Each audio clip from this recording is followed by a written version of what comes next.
YouTube channel. ನಾನಿವತ್ತು ದಿಢೀರ್ ಅಂತ ಕೇವಲ 10 ನಿಮಿಷದಲ್ಲಿ ತರಕಾರಿ ಸಾಂಬಾರು ಮಾಡೋದು ಹೇಗೆ ಅಂತ ತೋರಿಸ್ಕೊಡ್ತಾ ಇದ್ದೀನಿ. ಯಾವುದೇ ಮಸಾಲೆ ರುಬ್ಬುವಂಥ ಅವಶ್ಯಕತೆ ಇಲ್ಲ. ಕೇವಲ 10 ನಿಮಿಷದಲ್ಲಿ ದಿಢೀರ್ ಅಂತ ಈ ಸಾಂಬಾರು ರೆಡಿ ಆಗುತ್ತೆ.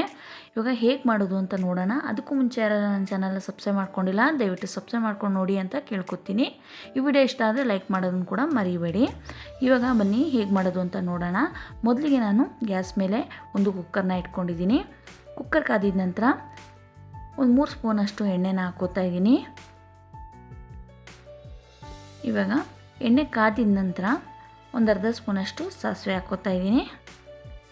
ಒಂದು ಅರ್ಧ ಸ್ಪೂನಷ್ಟು ಜೀರಿಗೆ ಕೂಡ ಸೇರಿಸ್ಕೊತಾ ಇದ್ದೀನಿ. ಇವಾಗ ಸಾಸಿವೆ ಜೀರಿಗೆ ಸ್ವಲ್ಪ ಕಾದಿದ ನಂತರ ಚಟಪಟ ಅಂತ ಸಿಡಿದಿದ ನಂತರ ಇವಾಗ ನಾನು ಜಜ್ಜಿಟ್ಕೊಂಡಿರುವಂಥ ಬೆಳ್ಳುಳ್ಳಿನ ಹಾಕೋತಾ ಇದ್ದೀನಿ.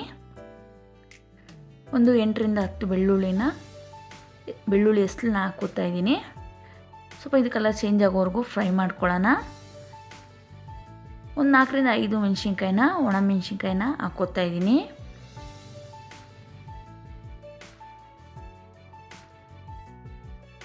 ಇದು ಸ್ವಲ್ಪ ಲೈಟಾಗಿ ಕಲರ್ ಚೇಂಜ್ ಆಗಿದ ನಂತರ ಒಂದು 2 ಮೀಡಿಯಮ್ ಸೈಜ್ ಈರುಳ್ಳಿನ ಚಿಕ್ಕದಾಗಿ ಹೆಚ್ಚಿಟ್ಕೊಂಡಿದ್ದೀನಿ, ಅದು ಕೂಡ ಸೇರಿಸ್ಕೊತಾ ಇದ್ದೀನಿ.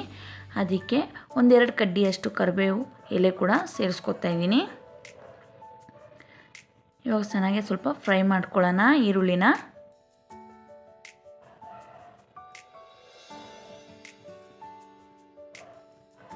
ಇವಾಗ ಫ್ರೈ ಆಗಿದ ನಂತರ ನಾನು ಒಂದು 3 ಟೊಮೊಟೊ ಚಿಕ್ಕದಾಗಿ ಹೆಚ್ಚಿಟ್ಕೊಂಡಿದ್ದೀನಿ, ಅದು ಕೂಡ ಸೇರಿಸ್ಕೊತಾ ಇದ್ದೀನಿ. ಇದು ಕೂಡ ಸ್ವಲ್ಪ ಫ್ರೈ ಮಾಡ್ಕೊಳ್ಳೋಣ.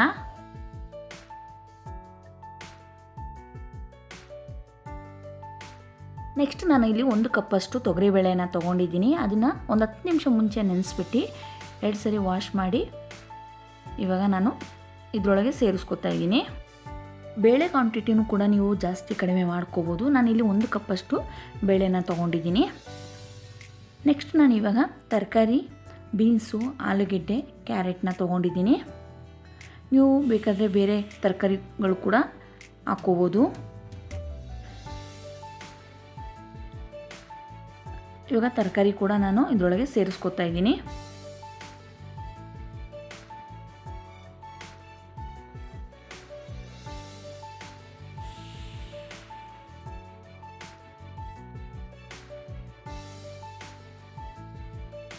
ಇವಾಗ ತರಕಾರಿ ಎಲ್ಲ ಹಾಕಿದ ನಂತರ ಒಂದ್ಸರಿ ಚೆನ್ನಾಗೆಲ್ಲ ಮಿಕ್ಸ್ ಮಾಡ್ಕೊತಾ ಇದ್ದೀನಿ.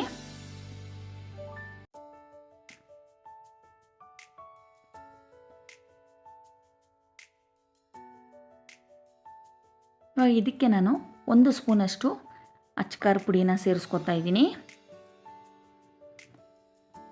1-2 ಸ್ಪೂನಷ್ಟು ಸಾಂಬಾರು ಪುಡಿನ ಹಾಕ್ಕೊತಾ ಇದ್ದೀನಿ. 1/4 ಸ್ಪೂನಷ್ಟು ಅರಿಶಿನ ಕೂಡ ಸೇರಿಸ್ಕೊತಾ ಇದ್ದೀನಿ. ನೆಕ್ಸ್ಟು 1 ನಿಂಬೆಹಣ್ಣು ಗಾತ್ರದಷ್ಟು ಹುಣಸೆಹಣ್ಣು ನೆನೆಸಿಟ್ಕೊಂಡಿದ್ದೆ. ಇವಾಗ ಹುಣಸೆಹಣ್ಣು ರಸ ಕೂಡ ಅದು ಕೂಡ ಇವಾಗ ಸೇರಿಸ್ಕೊತಾ ಇದ್ದೀನಿ. ಹುಣಸೆಹಣ್ಣು ರಸನ ನೋಡಿಬಿಟ್ಟು ನೀವು ಹುಳಿ ಖಾರ ಎಷ್ಟು ಬೇಕು ಅಂತ ನೋಡಿಬಿಟ್ಟು ಖಾರ ಅಥವಾ ಹುಳಿ ನೋಡಿಬಿಟ್ಟು ನೀವು ಹಾಕ್ಕೊಳ್ಳಿ. ಇವಾಗ ಇದನ್ನೆಲ್ಲ ಚೆನ್ನಾಗಿ ಮಿಕ್ಸ್ ಮಾಡ್ಕೊಳ್ಳೋಣ. ಫ್ರೆಂಡ್ಸ್, ಕೇವಲ ಒಂದು 10 ನಿಮಿಷದಲ್ಲಿ ಈ ದಿಢೀರ್ ಅಂತ ಸಾಂಬಾರು ರೆಡಿ ಆಗುತ್ತೆ. ಬಿಸಿ ಬಿಸಿ ಅನ್ನಕ್ಕೆ ಈ ಸಾಂಬಾರನ್ನ ಹಾಕ್ಕೊಂಡು ತಿಂದರೆ ಭಾಳ ರುಚಿಯಾಗಿರುತ್ತೆ. ಇವಾಗೆಲ್ಲ ಚೆನ್ನಾಗಿ ಮಿಕ್ಸ್ ಮಾಡಿದ ನಂತರ ನಾನು ಇವಾಗ ಸ್ವಲ್ಪ ಕೊತ್ತಂಬರಿ ಸೊಪ್ಪು ಕೂಡ ಸೇರಿಸ್ಕೊತಾ ಇದ್ದೀನಿ. ಇವಾಗ ನೀರನ್ನ ಹಾಕ್ಕೊತಾ ಇದ್ದೀನಿ. ನೀರು ನೀವು ಎಷ್ಟು ತೆಳುವಾಗಿ ಬೇಕು ಅಥವಾ ಎಷ್ಟು ಗಟ್ಟಿಯಾಗಿ ಬೇಕು ಅಂತ ನೋಡಿಬಿಟ್ಟು ಸಾಂಬಾರನ್ನ ಕ್ವಾಂಟಿಟಿ ಎಷ್ಟು ಬೇಕಾಗ್ಬೋದು ಅಂತ ನೋಡಿಬಿಟ್ಟು ನೀವು ಇವಾಗ ನೀರನ್ನ ಸೇರಿಸ್ಕೊಳ್ಳಿ.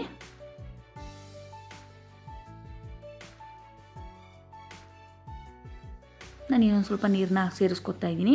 ಇವಾಗ ರುಚಿಗೆ ತಕ್ಕಷ್ಟು ಉಪ್ಪನ್ನ ಹಾಕ್ಕೋತಾ ಇದ್ದೀನಿ. ಉಪ್ಪು ಹಾಕಿದ ನಂತರ ಒಂದ್ಸರಿ ಚೆನ್ನಾಗಿ ಮಿಕ್ಸ್ ಮಾಡ್ಕೊಳ್ಳೋಣ. ಮಿಕ್ಸ್ ಮಾಡಿದ ನಂತರ ಲಿಡ್ನ ಕ್ಲೋಸ್ ಮಾಡಿಬಿಟ್ಟು ಒಂದು 3 ವಿಜಿಲ್ ಬಂದರೆ ಸಾಕು. 3 ವಿಜಿಲ್ ಕೂಗಿಸ್ಕೊಳ್ಳೋಣ. ಇವಾಗ ನೋಡ್ಬೋದು ಫ್ರೆಂಡ್ಸ್, ಆಗಿದೆ ಸಾಂಬಾರು. ಹೇಗಾಗಿದೆ ಅಂತ ನೀವು ನೋಡ್ಬೋದು. ಬೇಳೆ ಎಲ್ಲ ಚೆನ್ನಾಗಿ ಬೆಂದಿದೆ. ಬೇಳೆ ತರಕಾರಿ ಎಲ್ಲ ನೋಡಿದ್ರಲ್ಲ ಎಷ್ಟು ದಿಢೀರಾಗಿ 10 ನಿಮಿಷದಲ್ಲಿ ಈ ಸಾಂಬಾರನ್ನ ಮಾಡ್ಕೋಬೋದು ಅಂತ. ಭಾಳ ರುಚಿಯಾಗಿರುತ್ತೆ. ಇವಾಗ ನಾನು ಒಂದು ಸರ್ವಿಂಗ್ ಬೌಲ್ಗೆ ಸಾಂಬಾರನ್ನ ಹಾಕ್ಕೊತಾ ಇದ್ದೀನಿ. ನೋಡಿದ್ರಲ್ಲ ಫ್ರೆಂಡ್ಸ್, ಎಷ್ಟು ಈಸಿಯಾಗಿ ಈ ಸಾಂಬಾರನ್ನ ಮಾಡ್ಕೋಬೋದು ಅಂತ. ಈ ಸಾಂಬಾರು ವಿಡಿಯೋ ಇಷ್ಟ ಆಗಿದ್ರೆ ದಯವಿಟ್ಟು ಲೈಕ್ ಮಾಡೋದನ್ನು ಮಾತ್ರ ಮರಿಬೇಡಿ.